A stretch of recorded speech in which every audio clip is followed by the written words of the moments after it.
Okay, good Vach. Just coming from Parsha Zachar, Parsha Tetzaveh, heading towards Purim, and we were talking about today the message of the Torah, beginning with the menorah and ending off with the mitzvah of the incense, and how the menorah is about projecting our light, showing and revealing who we are. And the idea of the incense, the ketores, is about the pnimius halev. It's about our innermost feelings in our heart. And so the idea of the connection between these two things, the menorah and the ketores, that there's a special bracha, a special blessing Hashem gives us to reveal what's inside our heart, our ketores, our innermost feelings, in a way that it's projected, in a way that it shines and it affects the way we think and act and speak, so that our innermost self and our conscious self are in sync with each other. And this is very connected to Purim as well, because the main miracle of Purim is the king's sleep is disturbed. The king wakes up from his sleep, and the Yalkut explains what that means is that, so to speak, Hashem's sleep is disturbed. And why is Hashem's sleep disturbed?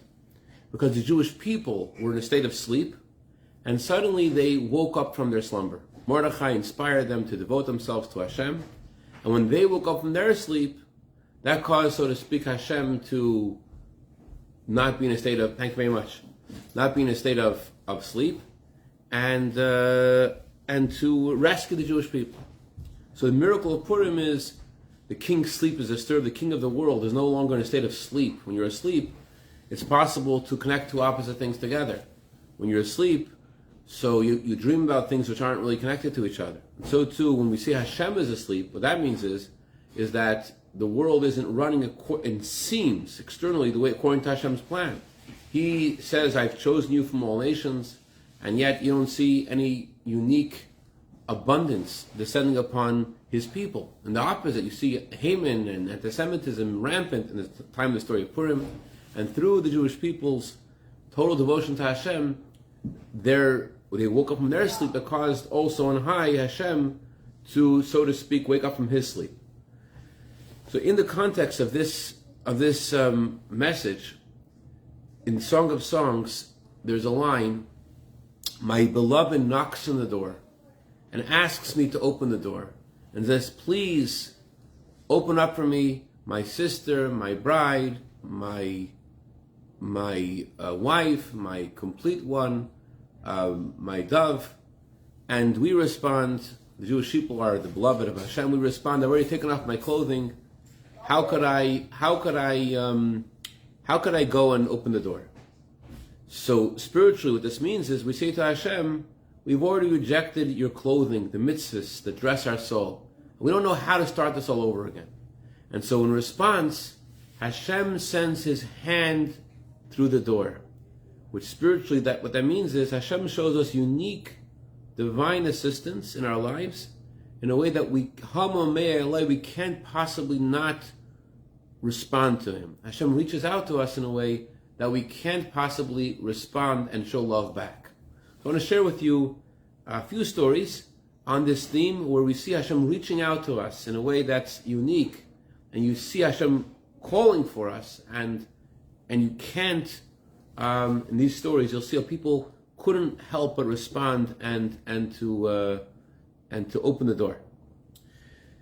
So, the first story I'll share, I thank Rabbi Yossi Reber for sending me this story. This story is from the book about Rabbi Kazin. Rabbi Kazin said that when she was the Rebbe in Cleveland, and her son Zalman was sent by the Rebbe there, and he had an opportunity to take a position at a certain synagogue called the Tzemach Tzedek Shul. It was a synagogue that was started by Chabad immigrants, and they called it after Tzemach Tzedek, but it didn't really represent its Chabad founders. It was the rabbi of the synagogue, the previous rabbi in 1959, I think, was Rabbi Davis, who left. And now the synagogue was considering a new rabbi. And one of the candidates was Rabbi Rabbi Zalman. So Rabbi Zalman, he wasn't really sure if he should take this position or not. On the one hand, the Rebbe had encouraged him to go into the rabbinate in Cleveland, and it seemed like a perfect thing for him to go into this position. On the other hand, when the previous president of the synagogue had left, the president came, the synagogue had decided to lower the mechitza, to lower the mechitza in the middle of the synagogue. And because they lowered the mechitza, he thought that it wasn't appropriate for him to be part of the synagogue. It wasn't kosher. There were only a few elderly people in the synagogue. There was one elderly woman who joined the synagogue, and he didn't. It didn't seem that it was so important at the time, but he still maintained that this was not the right thing to do, and so when Rebbetzin Kazin went to New York to see the Rebbe for Chabad Women's Convention, she was in an audience with the Rebbe, and she told the Rebbe about this issue and how Zalman doesn't want to take this position, although it seems the Rebbe is encouraging to take this kind of position, and it seems very appropriate, especially because Zalman discovered that the Mendel Madorsky, who was one of the founders of the shul, his mother's name was Chaya Bluma, and it turned out that he was a descendant of this same Chaya Bluma, and so really fit in. It's like divine providence from Rogatchow. He was connected to the family of the founders of the synagogue. It seemed right up his alley. He wasn't sure what to do, so she posed this question to the Rebbe. And the Rebbe said that they should try to speak to the president of the shul and explain to him the value of having a kosher mechitza. And she says, I don't think it will help. So Rebbe said you should try to speak to the president's wife. Zalman, come on, tell you a story. So speak to the president's wife. So, and show her, Rebbe said, show her pictures of the Young Israel synagogue, how they have a beautiful mechitza, there. Show them pictures, and they'll see how this young, new, modern synagogue has a beautiful mechitza. Show them pictures. And the Rebbe says, bring them a letter from the Council of Orthodox Rabbis in New York, which has a letter that confirms the kosher height of a mechitza, how tall mechitza should be. Bring that as well. She says to the Rebbe, I don't think that will help either. Meanwhile, Rabbi Groner is opening and closing the door. Rabbi Groner, he was the Rebbe's secretary, and he wanted to make sure that people didn't take too much of the Rebbe's time. So he was opening and closing the door, hinting like, please, it's time to go. But the Rebbe was continuing to talk to her. And when she told the Rebbe that she doesn't think it's going to be effective, the Rebbe leaned over, almost his head touching the desk, and it seemed like the Rebbe was in a trance. She started to tremble. She thought something happened maybe to the Rebbe, chas shalom. What's going on? And the Rebbe said that if this doesn't help, then his father will have to come from the world of truth in order to convince him. That's what the Rebbe said. A few weeks, so she leaves the Rebbe's room with this heavenly message. A few weeks before Rosh Hashanah, a member of the board comes to Reb Zalman's house and tells him that they had a board meeting, and the board meeting they voted 5 times, and each time his name came up, they wanted him to be the rabbi. Well, he said that he can't be the rabbi unless they have a kosher mechitza. You need Rosh Hashanah is coming, they want a rabbi. That's the terms. So the president of the synagogue calls him, and the president says, "Listen, I am going to make a kosher mechitza. We're going to do this." And he explained why. He said, a few weeks before was my father's yahrzeit. My father came to me in a dream, and my father said to me, he chastised me about the size of the mechitza, and he said to me, you have to lower the mechitza, you have to higher the mechitza, make the mechitza higher, so that it should be kosher. So you can imagine the surprise of this president of the synagogue to have a visit from his father in heaven telling him that he has to make sure the mechitza is kosher. And this is exactly what the Rebbe said. His father will have to come from the world of truth to make sure this happens. That's story number one. In sync with story number one, there was a Jew named Yitzchak Shlomo Unger, who started a synagogue called Chug Chassam Sofer in Israel, in Bnei Brak. There were a lot of Hungarian immigrants from Europe who had come to Israel, and they wanted to have their customs in Israel, Holocaust survivors. And so Yitzchak Shlomo Unger, he made this synagogue for them. And one day, this guy in the synagogue, Akiva Steinberg, comes to him and says, I need your advice. He says, in the year 1935, in the month of Cheshvan, about, in October in 1935, I'm in the bunkers in Auschwitz, and I'm with my friend Aryeh. And Aryeh says it's the month of Adar. It was towards the end of the war. There was constant bombing that we heard. And Aryeh says, Passover is coming. We need to make matzahs for Pesach. We have to have matzah for Pesach. So I tell Aryeh, you're crazy. We're in Auschwitz. How are we supposed to make matzah for Pesach in the middle of this where we are? It doesn't make any sense what you're saying. So he says, listen, Hashem could do anything, and if someone who wants to do something holy, Hashem helps them.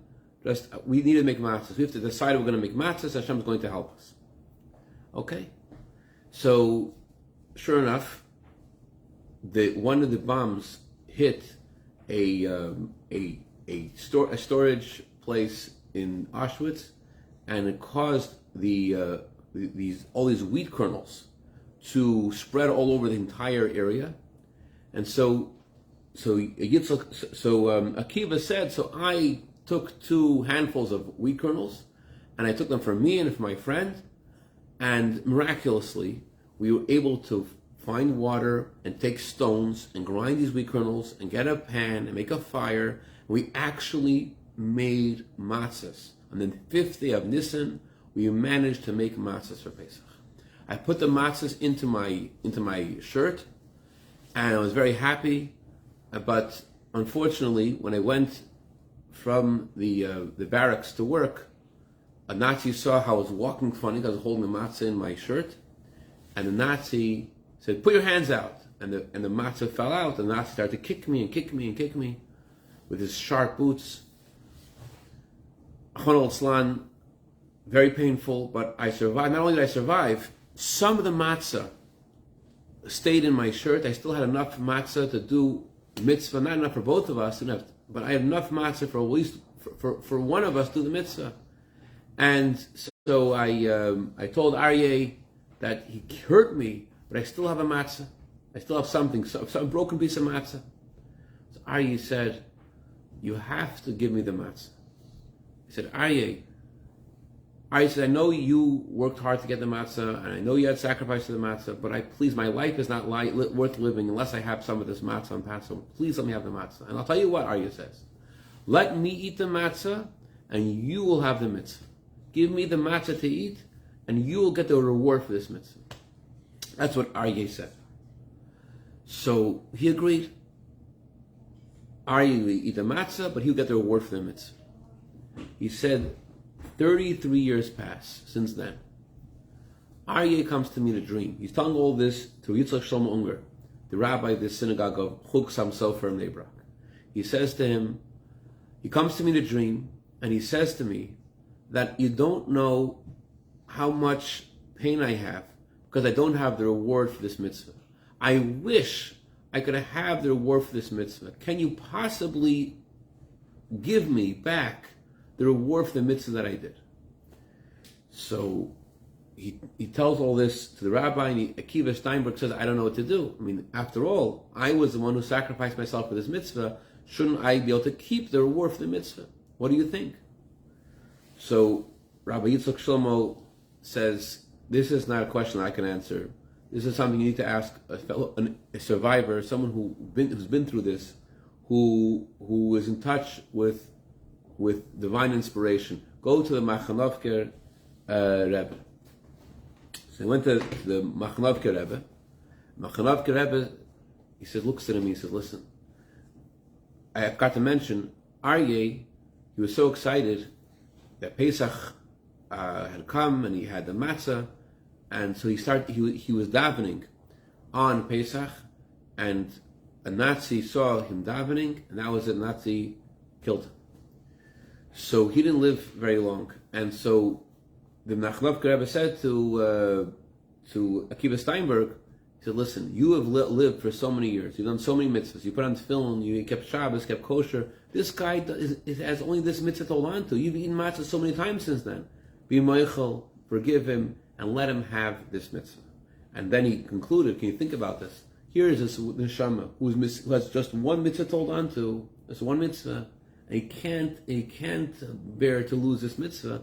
Imagine how much you have to appreciate how many mitzvahs we could do. Every other second we turn with another mitzvah to do, and we have to realize how precious it is, what an impact it has on ourselves, on our families, and the whole world.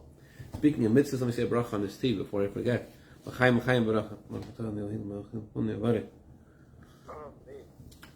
I was requested tonight to repeat a story I've shared before, on the same lines.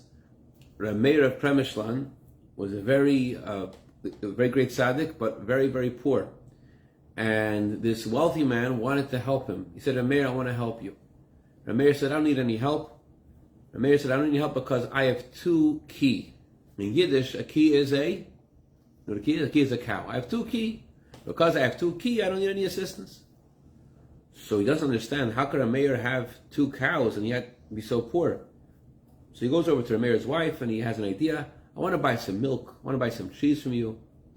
So Rabbi Meir's wife says, I'm sorry, I don't have any milk or cheese. I can't sell you any milk or cheese. He says, don't you have two cows? Two cows? We don't have one cow. What do you mean?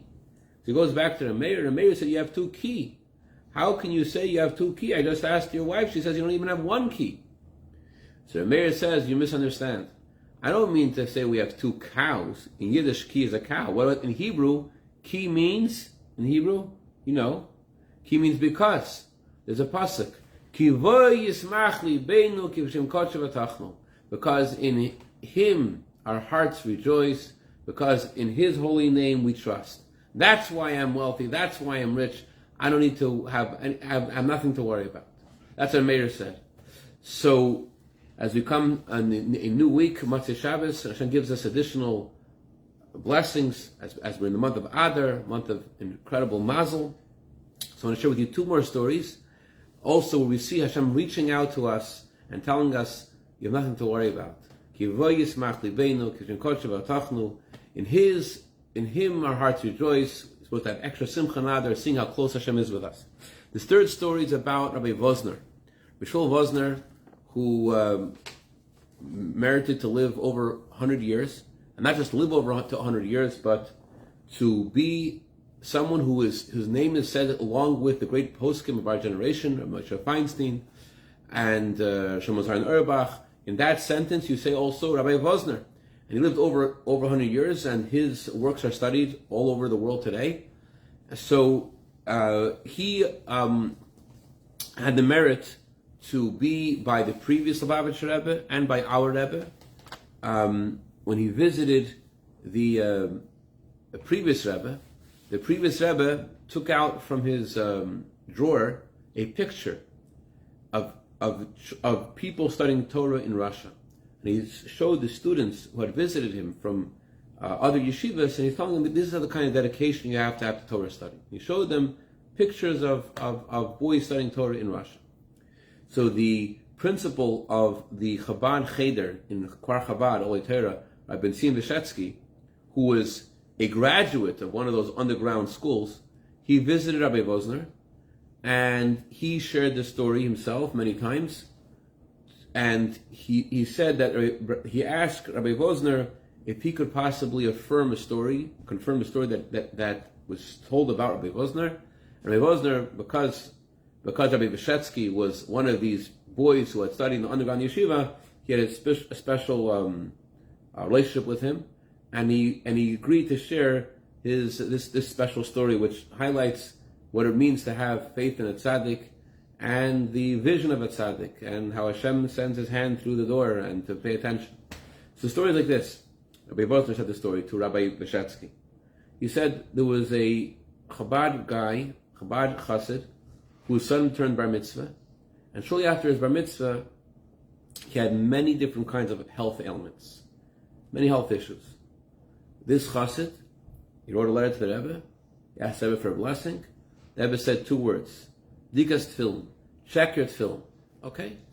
He checks his son's tefillin. He had purchased a really beautiful pair of tefillin from a very God-fearing Torah scribe, and the tefillin came back kosher 100%. And his son's ailment didn't get any better. He checked the tefillin. So time goes by, and he doesn't know what to do. His son's ailments continuing. He had already gone to the Rebbe. What's he supposed to do now? Who is he supposed to turn to? His son is suffering. So he writes another letter to the Rebbe. What should I do? My son is suffering. I checked the tefillin were kosher. So the Rebbe answers immediately the next day, B'dikas tefillin, check the tefillin. Again. So he goes to another scribe, another sofer. The sofer checks the tefillin, and this sofer was a great Torah scholar, an expert scribe, and he checks the tefillin, and he says, I checked the tefillin, and I can tell you, in the world of tefillin, there is l'chatchila and b'diyah. There's things that make it perfect, and things which are it's still kosher, but it's not l'chatchila, it's not the best. These tefillin are l'chatchila. These are the best parshias. These are best. Every part of it's beautiful. It's new. It's beautiful. There's not one thing that's missing in it. It's l'chatchila. It's everything in this tefillin. I looked for something. I couldn't find anything. So this father doesn't know what to do. He writes to the Rebbe now a 3rd time. I've checked the tefillin already twice, and both scribes say that it's nothing wrong with it. I don't know what to do. The Rebbe responded, V'dikas tefillin, check the tefillin, v'yisiyayit, and you should take advice from Rav Be'irai, from a rabbi in your city. So he went to Rabbi Vosner, told Rabbi Vosner what happened.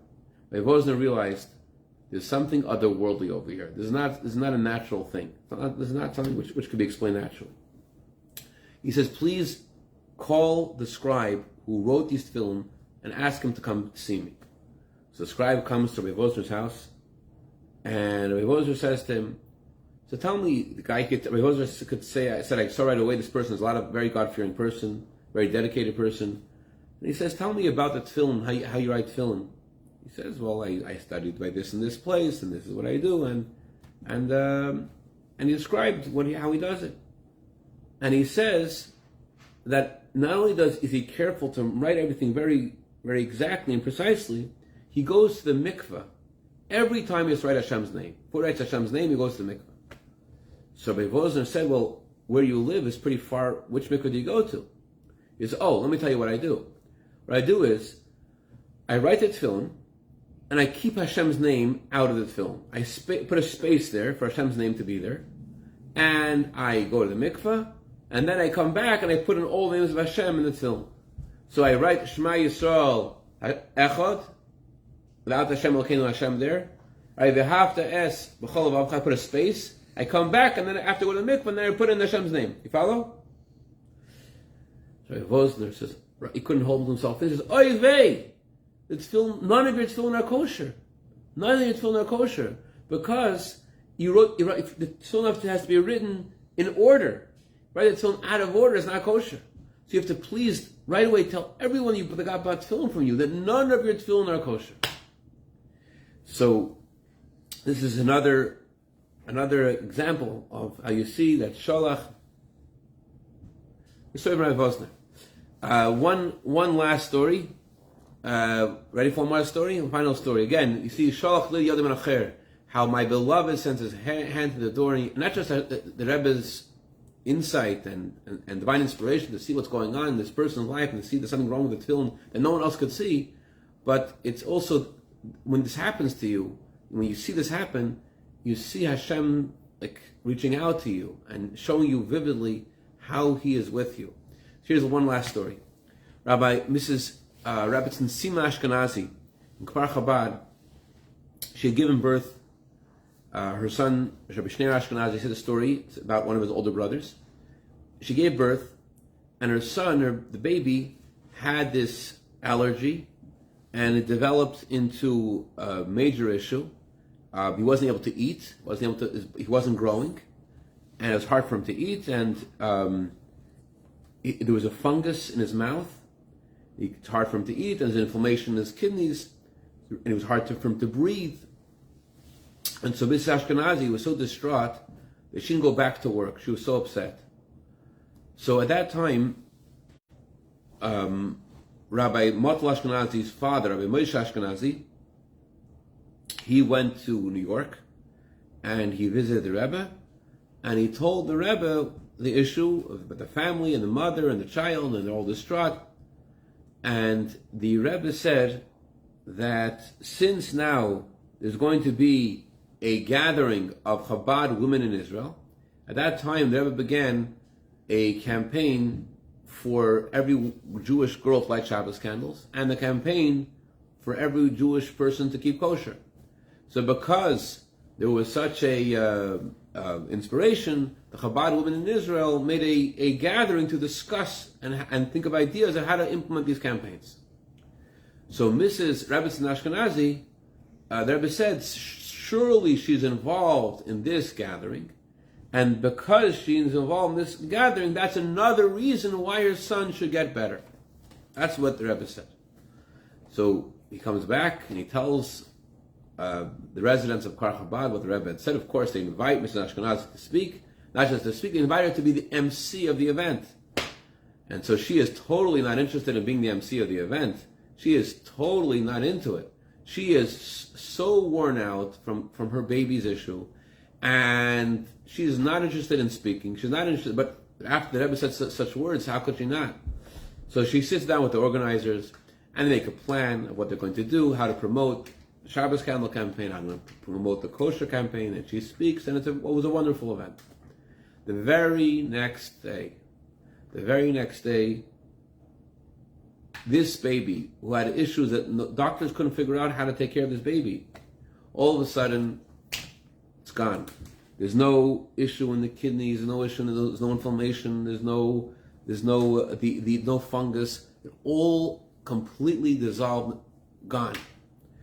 As Rebbe said, surely she'll participate in this gathering for Chabad women, and this is another reason that her child will get better. The words of the tzaddik, Ruach Piv, with the spirit of his mouth, the tzaddik goes, the tzaddik decrees, and things happen. One last story, I'll let you guys go. There was a chassid at Tzemach Tzedek who was very ill.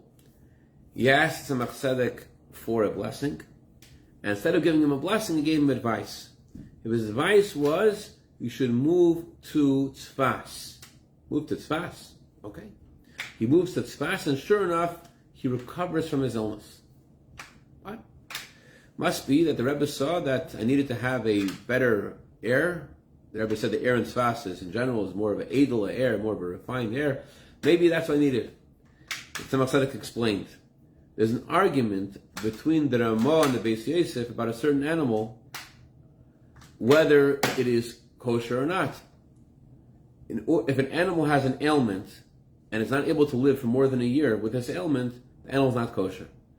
So the Bais Yosef says the animal is kosher. This is not considered an ailment that will cause the animal to die. The Ramah says the animal is not kosher. This is an ailment that will cause the animal to die. So the Tzemach Tzedek said, I saw you have this ailment. So according to the Ramah, you won't be able to survive. According to Bais Yosef, you will. Here you're living outside of Israel, where the Ramah, where the Jewish people follow the opinion of the Ramah, they live.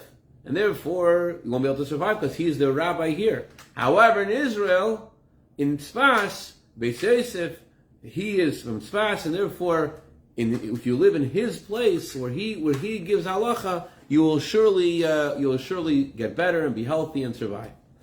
So that's exactly what happened. The words of the tzaddik, the words of Beis Yosef, the Mora, the Asha, the Rabbi of Tzfas were fulfilled, and this person recovered. Anyways, bottom line is, my friends, coming to the holiday of Purim, I forgot to mention that this baby recovered on the first day of Adar, the month which Hashem says has a bari mazle, has a stronger mazel, where Hashem shows us how close He is with us. He sends His hand through the doorway and shows each of us signs to us in a vivid way how He's close with us. And not just that we're so supposed to celebrate because we see all the good things Hashem blesses us with, but also just seeing the closeness of Hashem is supposed to cause in us to wake up and to be in touch with who our inner torah, our inner love for Hashem, and this brings a salvation of Hashem to happen and to be revealed in the world, that the Jewish people have Eira, as we said in Havdalah tonight, Eira v'simcha sasin v'ikar, both in the homiletical sense and the simple sense. We all see this happen together, with all of us being blessed, with Banachayim Zayin Revichi, L'Kul Revichim, Sechlal Yisrael, and the main blessing should say Eira v'simcha sasin v'ikar kipshutei, with Bias HaMashiach. A gute Woche and a freiliche Woche. Und a freilichen Purim.